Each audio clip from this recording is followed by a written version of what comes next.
morning, guys. I'm sorry I couldn't actually be there today, but I have made sure I made a video because you guys are some of the most important people in my life. And I just want to kind of explain to you guys how this program came to begin.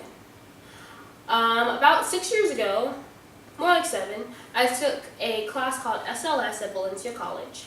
And SLS stands for Student Life Success.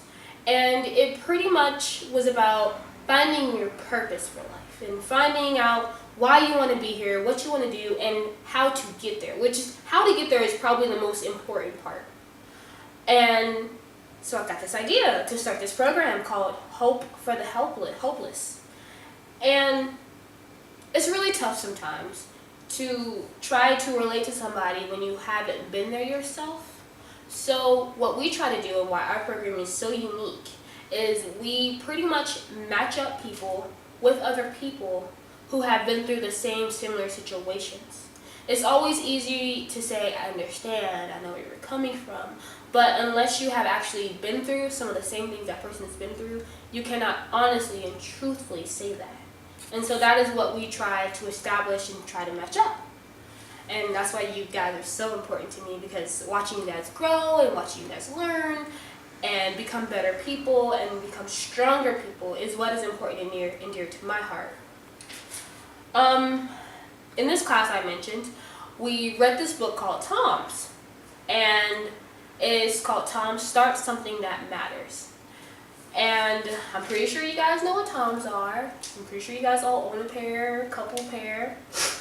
He had this quote: anyone can make a difference. So you don't have to start some huge global campaign.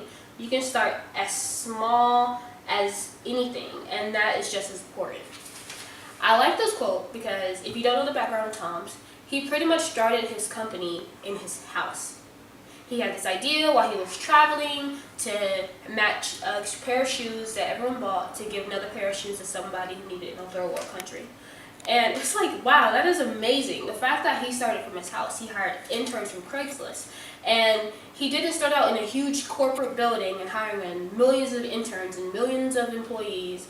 And now his business is one of the top businesses in Forbes 100's list.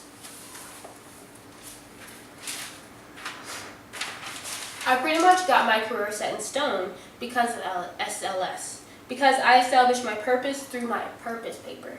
We pretty much had to take a paper and we had to write our purpose of life. And I realized my purpose is to help. Plain and simple, and as cliche as that can may sound and as that can be, that is my purpose in life. That is where I want to go in life. And I realized that my major correlated with that. Now, when I talk to you guys all the time about utilizing your resources and using what you have, we had to learn that in that class, and that's where I got that from.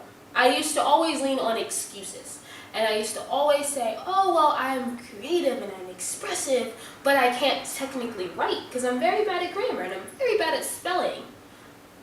I had to stop the excuses because not only do we have a writing lab on our campus, we also have a smart thinking lab for math and for writing online on our actual computers. You don't have to even leave your house to pretty much handle what you need to do to get the best grade possible in class. And so when I talk about utilizing your resources, I talk about using us and leaning on us for help, and also leaning on us to guide you to where you need to be. The internet is a huge thing, and there's so many things you can find there to help you and to get you through what you need to get through besides us. And that's one of the things I always speak: utilize what you have, your resources. Part of utilizing your resources, it made me realize that I had no clue what classes I need to take. I was taking, my first semester, I took 4 classes that had nothing to do with my major. I wasted financial aid money, and I didn't even realize what I was doing, and that's about a $1,500 mistake. I never knew the broad range that social work had until I, like I said, utilized my resources, and I opened up and I had to interview 2 people who really inspired me to further my career in social work. One lady I interviewed, she actually works at a hospital, and she pretty much helps women who had miscarriages and who have stillborn babies which is probably one of the toughest things to do, but she handles it. And that's one option I never knew that was open in social work. The second person I interviewed, she works with a single parent housing program and a dorm program, and she pretty much handles the day-to-day basis and the day-to-day things of the mothers and of people who needed help and who had to live on the campus of a private school in Mount Dora. And talking to them, I pretty much realized that you have to have heart to do what I do. And I think that is why I love it so much, and I think that's why I never get tired of you guys, I never get tired of doing what I'm doing, and it's because I have the heart.